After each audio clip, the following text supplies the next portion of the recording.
স্বাগত ডিবিসি সংবাদে আপনাদের সাথে আছি সুরভি আলম তরণী। অন্তর্বর্তী সরকারের উপদেষ্টা এএফ হাসান আরিফ মারা গেছেন। শুক্রবার বেলা ৩টা ১০ মিনিটে হৃদরোগে আক্রান্ত হয়ে রাজধানীর ধানমন্ডির ল্যাবেইডে মারা যান তিনি। মৃত্যুকালে তার বয়স হয়েছিল ৮৩ বছর। উপদেষ্টা হাসান আরিফের মৃত্যুতে শোক জানিয়েছেন প্রধান উপদেষ্টা ডক্টর মোহাম্মদ ইউনূস।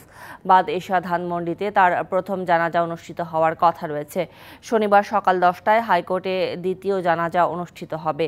তার মেয়ে বিদেশ থেকে ফিরলে দাফনের বিষয়ে সিদ্ধান্ত নেওয়া হবে বলেও জানিয়েছেন পরিবারের সদস্যরা। এর আগে 5ই আগস্ট শেখ হাসিনা সরকারের পতনের পর 8ই আগস্ট ডক্টর মোহাম্মদ ইউনূসের উপদেষ্টা পরিষদে অন্তর্বর্তী সরকারের উপদেষ্টা হিসেবে শপথ নেন তিনি। দায়িত্ব পান বেসামরিক বিমান পরিবহন ও পর্যটন মন্ত্রণালয় ও ভূমি মন্ত্রণালয়ের। তার মৃত্যুতে হাসপাতালে পরিবারের প্রতি সমবেদনা জানান প্রধান উপদেষ্টা ডক্টর মোহাম্মদ ইউনূস। শোক জানিয়েছেন প্রধান বিচারপতি, উপদেষ্টা পরিষদের সদস্য, জামায়াতে আমির ও বিএনপি মহাসচিব। আমরা ক্যাবিনেটে একজন গুরুত্বপূর্ণ সদস্যকে হারালাম। আমাদের এই একটা যে ক্রুশিয়াল সময়, এই সময়ে আসলে তার মতো অভিজ্ঞ একজন ব্যক্তি আমাদের প্রয়োজন ছিল। তো আমি এখন যাচ্ছি বেসিক্যালি হাসপাতালে, সেখানে তার পরবর্তী যে দাফন কার্যক্রম সেটাতে অংশগ্রহণ করার জন্য। যেমনটি জানাচ্ছিলাম, উপদেষ্টা হাসান আরিফের প্রথম জানাজা অনুষ্ঠিত হবে ধানমন্ডিতে এবং সেখানে আছেন আমাদের সহকর্মী আরিফুল ইসলাম। আমরা সরাসরি যুক্ত হচ্ছি তার সাথে। আরিফ, নিশ্চয়ই শুনতে পাচ্ছেন আমাকে। আরিফ, জানাবেন জানাজায় অংশ নিতে কে কে এসেছেন এবং তারা কি প্রতিক্রিয়া জানাচ্ছেন? শুরুবে প্রতিক্রিয়ার বিষয়টা কিন্তু যেখানে আমি এখন অবস্থান করছি, যেটা বায়তুল আমান মসজিদ ধানমন্ডির ৭, এখানেই উপদেষ্টা হাসান আরিফ যিনি হৃদরোগে মারা গিয়েছেন, তার মরদেহ এখানে নিয়ে আসা হচ্ছে। প্রথম জানাজা অনুষ্ঠিত হবে বাদ এশা। তো সেক্ষেত্রে এখন পর্যন্ত আমরা যে তথ্যটা পেয়েছি সেটা হচ্ছে সেনাপ্রধান ইতিমধ্যেই চলে এসেছেন এবং চিফ অ্যাডভাইজার তিনি তার আসার কথা রয়েছে, সেই বিষয়টাও কিন্তু আমরা জানতে পেরেছি। পাশাপাশি যে অন্যান্য উপদেষ্টা মণ্ডলী যারা আছেন, সেই উপদেষ্টা অনেকেই আসবেন বলেও আমরা জানতে পেরেছি। তবে যে বিষয়টা সেটা হচ্ছে যে আজকে এই যে প্রথম জানাজা শেষ করে আগামীকাল সকাল 11টায় হাইকোর্ট প্রাঙ্গণে আরেকটি দ্বিতীয় জানাজা অনুষ্ঠিত হবে, সেটা আমরা নিশ্চিত করে জানতে পেরেছি।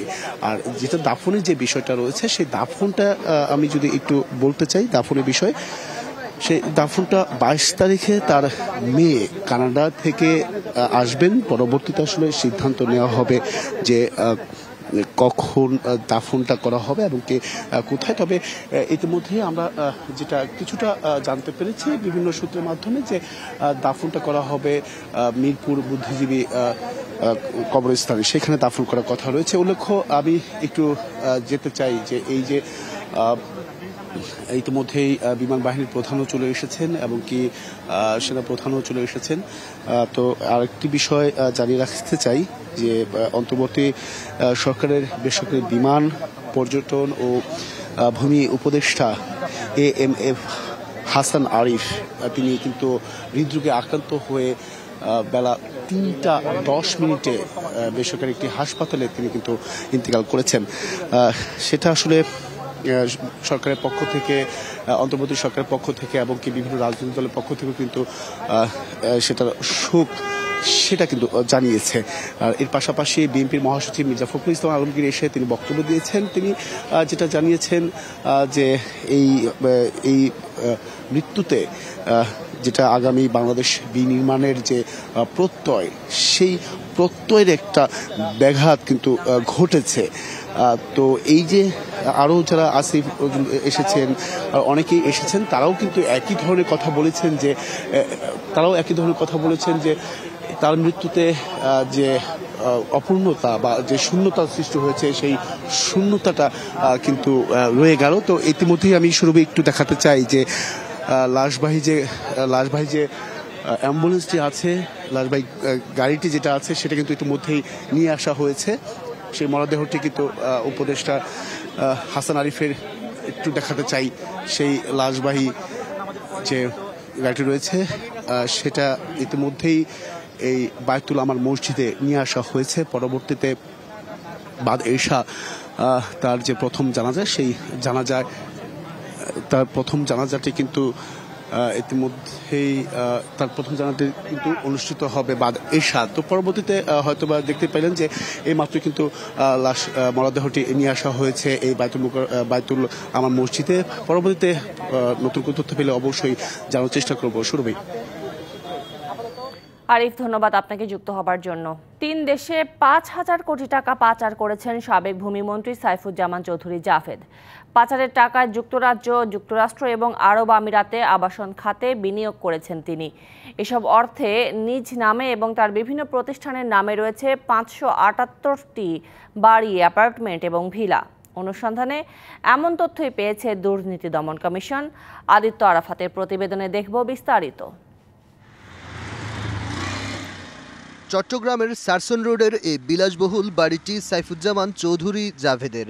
চট্টগ্রামে তার এমন আরও 2টি বাড়ি রয়েছে, আর রাজধানীর গুলশানে রয়েছে 2টি বিলাসবহুল অ্যাপার্টমেন্ট, যে দুটির মোট আয়তন প্রায় 8,000 স্কয়ার ফিট। দেশে থাকা সাইফুজ্জামানের এসব সম্পদ যাতে বিক্রি বা হস্তান্তর করা না যায়, এজন্য আদালতের অনুমতিতে ক্রুক বা অবরুদ্ধ করে রেখেছে দুদক। দুদকের অনুসন্ধানের সবশেষ তথ্য বলছে, সাইফুজ্জামান চৌধুরী 2015 থেকে 2023 সাল পর্যন্ত যুক্তরাজ্য, যুক্তরাষ্ট্র ও আরব আমিরাতে 5,000 কোটি টাকার বেশি পাচার করেছেন। এ সময় তিনি ভূমি মন্ত্রণালয়ে প্রতিমন্ত্রী এবং মন্ত্রীর দায়িত্বে ছিলেন। পাচারের অর্থে সাইফুজ্জামান 3 দেশে 578টি বাড়ি, অ্যাপার্টমেন্ট ও সম্পত্তি কিনেছেন। এর মধ্যে সাইফুজ্জামান এবং তার স্বার্থ সংশ্লিষ্ট প্রতিষ্ঠানের নামে যুক্তরাজ্যে রয়েছে 341টি, আরব আমিরাতে 228টি ও যুক্তরাষ্ট্রে 9টি। এ হিসেবের বাইরে তার স্ত্রী রুকমিলা জামানের নামে যুক্তরাজ্যে রয়েছে 2টি বাড়ি। ভূমি নিবন্ধন অফিসের মাধ্যমে সাইফুজ্জামান এবং তার স্ত্রীর এসব সম্পদের সত্যতা পেয়েছে দুদক। স্ত্রী রুকমিলা জামান এবং মেয়ে জেবা জামানের নামেও কোম্পানি খুলেছেন তিনি। এছাড়া পারিবারিক মালিকানায় থাকা ব্যবসায়িক গ্রুপ আরামিটের নামেও খুলেছেন কোম্পানি। টিআইবির নির্বাহী পরিচালক মনে করেন, ক্ষমতার অপব্যবহার করে বিদেশে বিপুল সম্পদের মালিক হয়েছেন আওয়ামী লীগের মন্ত্রী সাইফুজ্জামান। যেই মেয়াদে তিনি মন্ত্রী ছিলেন সেই মেয়াদের ঘটনা, তাহলে তো এখানে ক্ষমতায় থাকাকালীন অবস্থায় কাজটা পাচারটা হয়েছে, এটা অস্বীকার করার উপায় নেই। কিন্তু এই ধরনের দৃষ্টান্ত বৈশ্বিক মানদণ্ড খুবই খুবই বিরল বলে আমরা বলি। সীমাহীন লোভ, শত শত সম্পদের মালিকানা, অ্যাপার্টমেন্ট, বিল্ডিং, বাড়ি ঘরের মালিকানা, গাড়ি বাড়ি, এটা খুবই দৃষ্টান্ত বিরল। অনুসন্ধানে প্রাপ্ত তথ্যের ভিত্তিতে ব্যবস্থা নেওয়ার কথা জানান দুদকের মহাপরিচালক। অনুসন্ধান টিম এই বিষয়ে দালিলিক প্রমাণাদি সংগ্রহ করছেন এবং দালিলিক প্রমাণাদি সংগ্রহ শেষে তারা প্রতিবেদন দাখিল করবেন কমিশনের নিকট এবং কমিশনের অনুমোদন ক্রমে পরবর্তীতে এই বিষয়ে ব্যবস্থা নেওয়া হবে। দুদকের অনুসন্ধানের বিষয়ে সাইফুজ্জামান চৌধুরী জাভেদের কোনো বক্তব্য পাওয়া যায়নি। সাইফুজ্জামান চৌধুরী জাভেদের পাচার করা অর্থ দেশে ফেরাতে এরই মধ্যে দুদকের কার্যক্রমে যুক্ত হয়েছে সিআইডি এবং এনবিআর। এই যৌথ অনুসন্ধান টিম পাচার করা অর্থ দেশে ফেরাতে তাদের আইনি পদক্ষেপ নেওয়া শুরু করেছে। প্রথম ধাপে সাইফুজ্জামান জাভেদের বিরুদ্ধে মানি লন্ডারিং আইনে মামলা করার প্রস্তুতি রয়েছে দুদকের। Aditya Arafat, DBC news, Dhaka. জাতীয় নির্বাচন কবে হওয়া উচিত তা নিয়ে রাজনৈতিক দলগুলোর মধ্যে কিছুটা ভিন্নমত রয়েছে। সরকারের প্রতি আস্থার কথা জানালেও দ্রুত নির্বাচন চায় বিএনপি। সম্ভাব্য সময়কে স্বাগত জানালেও জামাতের এক নেতাও দ্রুত নির্বাচনের পক্ষেই মত দিয়েছেন। আর সিপিবি সহ বাম দলগুলো 2025 সালের ডিসেম্বরের আগেই নির্বাচন চায়। দেশের চলমান অস্থির পরিস্থিতির বাস্তবতায় বেশিরভাগ রাজনৈতিক দল চাইছে দ্রুত নির্বাচন। সম্প্রতি অন্তর্বর্তী সরকারের প্রধান উপদেষ্টা বিজয় দিবসের ভাষণে 2025-এর ডিসেম্বরে অথবা 2026-এর শুরুর দিকে নির্বাচনের সম্ভাব্য সময়সীমা ঘোষণা করেন। মোটা দাগে বলা যায় 2025 সালের শেষ দিক থেকে 2026 সালের প্রথমার্ধের মধ্যে নির্বাচনের সময় নির্ধারণ করা যায়। পরে প্রধান উপদেষ্টার প্রেস সচিব জানান 2026-এর 30শে জুনের মধ্যে বা কাছাকাছি সময়ে হতে পারে ভোট। আপনি এক্সপেক্ট করতে পারেন যে ইলেকশন হচ্ছে 2026-এর জুনের 30 তারিখের মধ্যে। এ নিয়ে কিছুটা ধোঁয়াশা ও অসন্তোষ তৈরি হয়েছে বিএনপি সহ অন্যান্য রাজনৈতিক দলের মধ্যে। ডক্টর মোহাম্মদ ইউনূস নির্বাচনের সম্ভাব্য সময়সীমা যা একেবারে অস্পষ্ট। ডিবিসি নিউজকে বিএনপির শীর্ষ নেতারা জানান, অন্তর্বর্তী সরকারের প্রতি তাদের আস্থা রয়েছে। দ্রুত নির্বাচন দিয়ে সেই আস্থার প্রমাণ দিতে হবে। সব সংস্কারের জননী হচ্ছে নির্বাচন।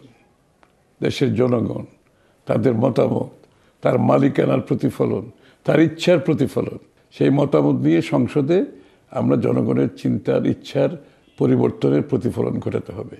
রাজনৈতিক দলসমূহ মনে করে যে বর্তমান তত্ত্বাবধায়ক সরকার দ্রুত নির্বাচন দিয়ে দেওয়া উচিত। তারা যে ধরনের সংস্কার করতে চায় এটি করার ম্যান্ডেট তো তাদের নাই। প্রধান উপদেষ্টা ঘোষিত সম্ভাব্য সময়কে জামায়াত স্বাগত জানালেও দলটির শীর্ষ এক নেতা দ্রুত নির্বাচনের পক্ষে মত দেন। নির্বাচন আরও তাড়াতাড়ি হইলে খুশি হইতাম। উনি তো বলেছেন যে 25-এর শেষ, 26-এর শুরু। এখন এই শুরু দিয়ে যদি ওনারা জুন পর্যন্ত মিন করে থাকেন, এটা ওনারা ক্লিয়ার করবেন। সরকার আন্তরিক হলে 2025-এর ডিসেম্বরের আগেই নির্বাচন আয়োজন সম্ভব মনে করে সিপিবি। এই সংকটকে আরও বেশি ঘনীভূত করলো প্রেস সেক্রেটারির বক্তব্যে, যেটা একেবারেই কাঙ্ক্ষিত না। জুন মাস পর্যন্ত সময় আমার বিবেচনায় একেবারেই অপ্রয়োজনীয়, কারণ ভালো নির্বাচনের জন্য প্রয়োজনীয় সংস্কার করে নির্বাচনটা 2025-এর ডিসেম্বরের অনেক আগেই করা সম্ভব বলে আমরা মনে করি। জাতীয় ঐক্যের ভিত্তিতে প্রত্যাশিত মাত্রার সংস্কার শেষ করে দ্রুত নির্বাচনে তাগিদ দেন অন্য রাজনৈতিক দলগুলো। শৃঙ্খলা পরিস্থিতির কোনো উন্নয়ন নেই।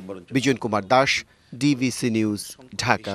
বাংলাদেশ থেকে বিপুল অর্থ পাচারের অভিযুক্ত প্রশান্ত কুমার হালদারের জামিন মঞ্জুর করেছে কলকাতার আদালত। শুক্রবার ব্যাংকশাল কোর্টের অন্তর্গত নগর দায়রা আদালত তার জামিন মঞ্জুর করে। পর্যাপ্ত প্রমাণের অভাবে 10 লাখ টাকার বিনিময়ে জামিন মঞ্জুর করেন বিচারক। 2.5 বছরেরও বেশি সময় ধরে কলকাতার ব্যাংকশাল আদালতে এই মামলা চলছিল। পিকে হালদার সহ মোট 6 জন বিচারাধীন অবস্থায় জেলবন্দি ছিলেন। এর আগে 5 জনের জামিন মঞ্জুর করে আদালত। 2022 সালে পশ্চিমবঙ্গের বৈদিক ভিলেজ থেকে পিকে হালদারকে গ্রেপ্তার করে ভারতের এনফোর্সমেন্ট ডিরেক্টর ইডি। এরপর থেকে দেশটিতেই বন্দী ছিলেন তিনি।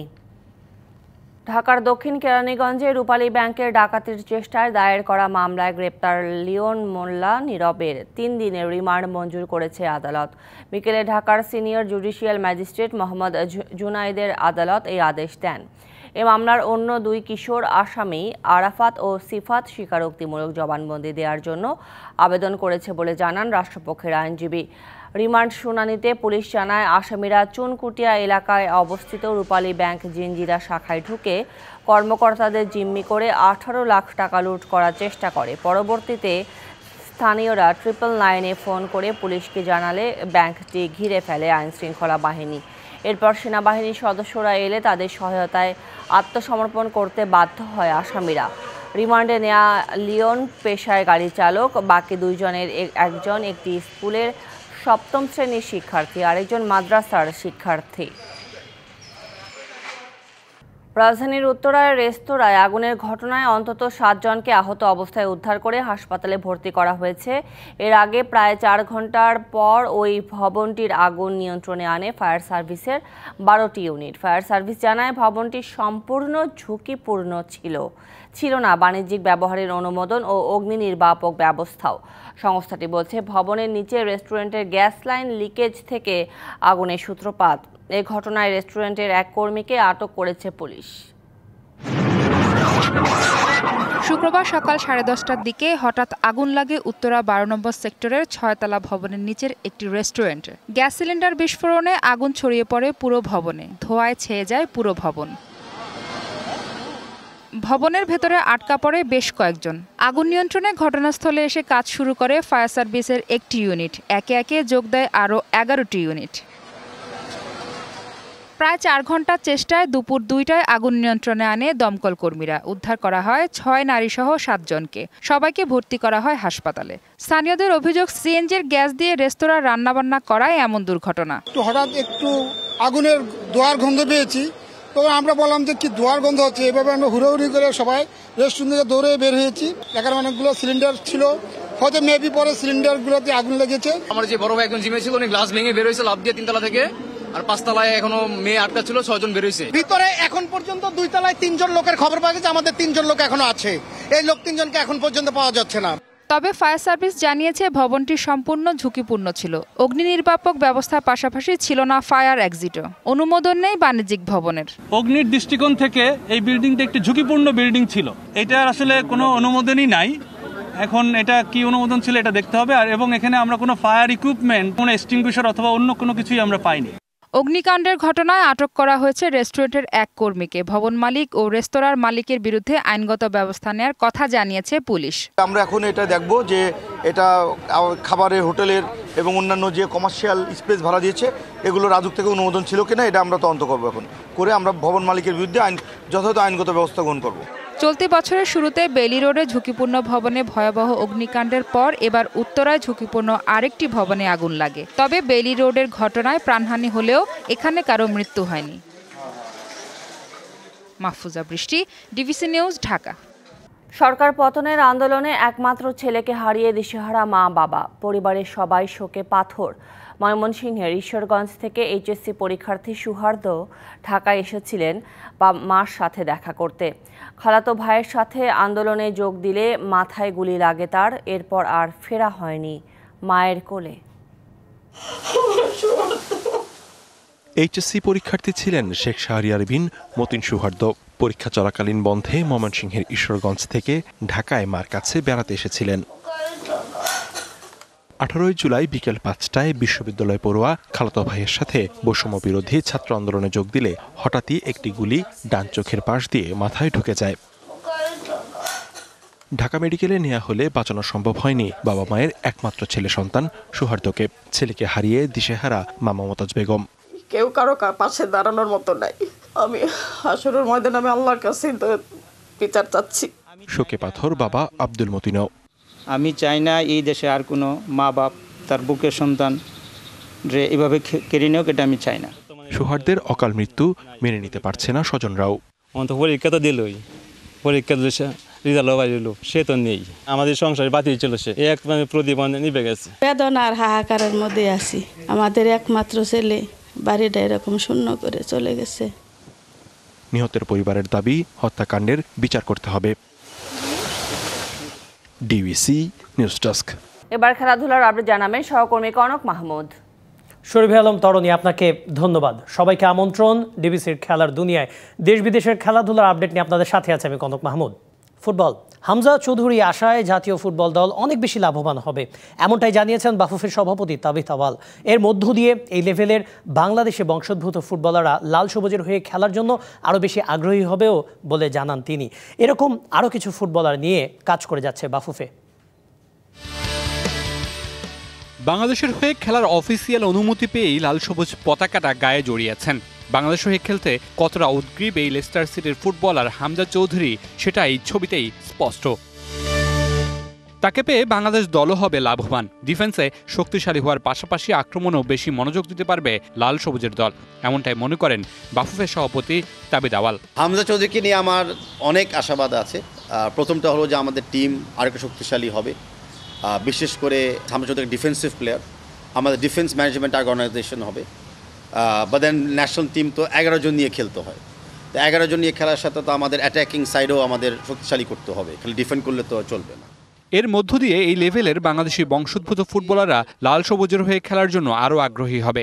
এরকম আরও কিছু ফুটবলার খুঁজছে বাংলাদেশ ফুটবল ফেডারেশন। এই লেভেলে বাংলাদেশি অরিজিনাল প্লেয়ারদের যাত্রা শুরু হলো, যেটা হামজা নিজেও বলেছে তার একটা বক্তব্যতে। আমরা বিশ্বাস করি অনেক ট্যালেন্টেড প্লেয়ার্স আছে বাংলাদেশের মাটিতে, অনেক ট্যালেন্ট প্লেয়ার্স আছে Italian, Bangladeshi, Italian, British, Italian, German, could be Bangladeshi, south American. তো সেরকম স্কিলফুল ট্যাক্টফুল প্লেয়ারদেরকে আমি বিশ্বাস করি যে হামজা চৌধুরী ইন্সপায়ার করবে বাংলাদেশের জার্সি পরে খেলার জন্য আর বাংলাদেশের পতাকা হাতে রাখার জন্য। হামজা কবে আসবেন বাংলাদেশে, কবে থেকে খেলবেন সেগুলো এখনো ঠিক না হলেও দ্রুতই হামজার সাথে বসার কথা বলছেন বাফুফের সভাপতি। যে ক্লাবের জন্য সে খেলে সেই ক্লাবের সাথেও আমাদের একটা আন্ডারস্ট্যান্ডিংয়ে আসতে হবে, যেটা ফুটবলের নর্মস এবং ফিফারও কিছু সেট গাইডলাইন্স সেটা ব্যাপারে আছে। Mamunur Rashid, DBC news, Dhaka. ডিবিসির খেলা দুনিয়ায় এই ছিল সবশেষ খবর। ফিরে যাচ্ছি শরীফে আলম তরণীর কাছে। কনক মাহমুদ, ধন্যবাদ আপনাকে। সংবাদে এই ছিল এখনকার মতো। ডিবিসি নিউজের সঙ্গেই থাকুন।